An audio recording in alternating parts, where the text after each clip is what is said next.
boobu ba léegi maa ngi wax wutal ma jànq nga bañ waaye am na xale bu fi ñëwoon bëgg a bindu jànq de ma ne ko demal ba si kanam ba sama nijaay ñëw. yow man li ma la wax xanaa naka déggu nee naa la man jëluma jànq tey jëluma jànq suba waaw man li may fay mu si fay ndox fay si courant fay si location génnee si dépense mu jeex tàkk waaw da nga amul yërmande nag loolay sa problème kër gi ñun bëri wu na man ak yow papis kese la waaw liggéey kër gi kon mën nga ko yor. moo waxati waxu jànq ah. Kong. entrée kookan la. asalaamaaleykum. maaleykum salaam nijaay kii de laa la doon wax. kon kii la. dëgg la kay mais moom xale la sax xale la de waaw yow loo tudd ak ñaata ngay bindoo. man na fi laa tudd juróomi junni rek laay bindoo.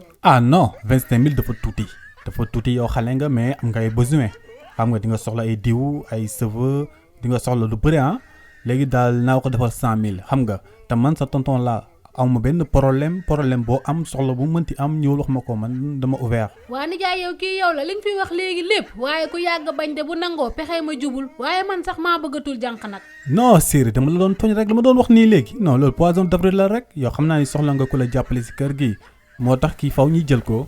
poisson d'avril ñu ngi si septembre nga naan poisson d'avril man maa bëggatul jànq sax léegi wax ji mu jeex ku ne dem. non Siri man du ma tas yaakaar de kii duñ koy jël voilà mënoo wax ba duñ ko jël force laa koy jël waaw man maay fay sama xaalis